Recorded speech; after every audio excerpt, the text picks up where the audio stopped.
नमस्कार friends, welcome to my channel. आज की इस वीडियो में मैं आपको बताऊंगा ईएसआर टेस्ट के बारे में और इसकी क्या सिग्निफिकेंस है कोविड-19 पेंडेमिक में।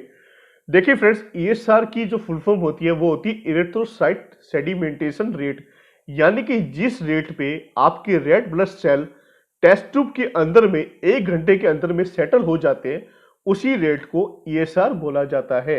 ईएसआर टेस्ट को दो मेथड से किया जाता है, विंट्रोस मेथड और वेस्टरगेन मेथड। जहां तक नॉर्मल वैल्यूज की बात की जाती है तो जनरली मेल्स के अंदर में जो नॉर्मल वैल्यू लिखी जाती है लेबोरेटरी फाइंडिंग्स के अंदर में वो होती है 0 to 15 mm पर आवर अगर आप मेल हैं। अगर आप फीमेल हैं तो आपकी नॉर्मल वैल्यू लिखी जाती है 0 to 20 mm पर आवर। लेकिन एक एज का भी क्राइटेरिया देखा जाता है।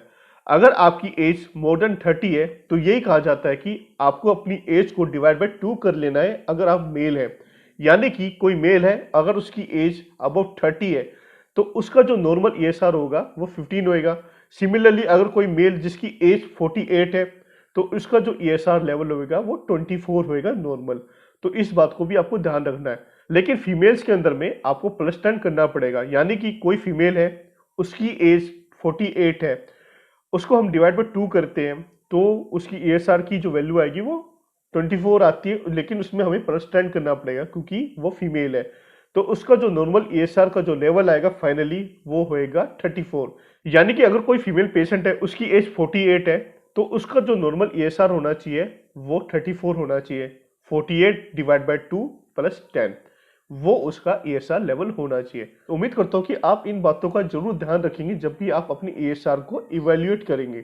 अब ईएसआर की क्या सिग्निफिकेंस है? देखिए फ्रेंड्स, आपको पता है कि हमारे देश के अंदर में एक बहुत मेजर प्रॉब्लम है। कोरोना वायरस तो चलो अभी नया नया आया है, लेकिन इससे भी ज्यादा एक मेजर प्रॉब्लम हमारे देश के अंदर में है, ट्यूबरकुलोसिस। मुझे अब भी याद है जब मेरी जॉब में ज्वाइनिंग हुई थी, मेरे हॉस्पिटल में, मेरे डिपार्टमेंट में, तो मुझे वहां पर यही सिखाया गया था कि जब भी आप हॉस्पिटल के लिए आए तो प्लीज खाली पेट ना आए, क्योंकि हॉस्पिटल में इन्फेक्शन होने का चांसेस सबसे ज्यादा होता है, स्पेशली ट्यूबरकुलोसिस का। क्योंकि हमारे देश में जो ट्यूबरकुलोसिस है उससे हम लोग अभी भी निजात नहीं पा सके और अभी भी ये हमारे लिए एक हेडेक की तरह बना हुआ है। अभी के बारे में इसलिए बता रहा हूं क्योंकि फ्रेंड्स, ये सार लेवल अगर 90 से अबव आता है तो 99% केसेस में जो भी डॉक्टर्स होते हैं वो आपका टीबी टेस्ट जरूर करवाते हैं और साथ के साथ आपका सीबी नेट के लिए भी वो रिकमेंड करते हैं, क्योंकि आजकल टीबी के लिए सीबी नेट टेस्ट को ही रिकमेंड किया जाता है, ऐसी फर्स्ट बेसिलस टेस्ट के अलावा। लेकिन कोविड 19 की सिनेरियो में इसकी सिग्निफिकेंस ये है कि कोविड 19 के केसेस में भी ये देखने में आ रहा है कि ईएसआर का जो लेवल है काफी ज्यादा बढ़ा हुआ है। बेसिकली ईएसआर होता है एक इन्फ्लामेटरी मार्कर होता है, यानी कि जैसे सीआरपी है, डी डाइमर है, सीरम फेरेटिन है, ऐसे ही आपका जो ईएसआर का जो टेस्ट होता है वो एक इन्फ्लामेटरी मार्कर होता है। उससे हमें ये पता चलता है कि हमारी बॉडी के अंदर में कितनी इन्फ्लामेशन है। और साथ ही साथ ईएसआर टेस्ट का एक और इंपॉर्टेंस है कि अगर हम ईएसआर टेस्ट को कैलकुलेट करते हैं, उसके बाद आपका ट्रीटमेंट करवाया जाता है, तो अगर ट्रीटमेंट करवाने से आपका ईएसआर का जो लेवल है वो कम हो जाता है तो इसका मतलब कि आपका जो ट्रीटमेंट है वो राइट डायरेक्शन में जा रहा है।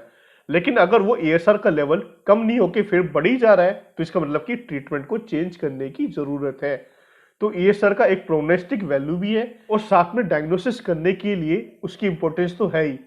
तो लास्ट में मैं आपको यही बताना चाहूंगा कि अगर आपको कोविड-19 पॉजिटिव है तो आप ईएसआर का टेस्ट एक बार जरूर करवा लीजिए, क्योंकि ईएसआर का जो टेस्ट होता है फ्रेंड्स वो काफी चीप होता है, इजिली अवेलेबल होता है, इसलिए आप इसको आराम से करवा सकते हैं ईएसआर के टेस्ट को। साथ ही साथ में डॉक्टर्स आपका ये टेस्ट कई बार 3 से 4 दिन के बाद रिपीट करने के लिए भी बोलते हैं, ताकि उन्हें ये पता चल सके कि जो भी मेडिकेशन आपकी चलाई गई है वो ठीक से अपना काम कर रही है या नहीं कर रही है।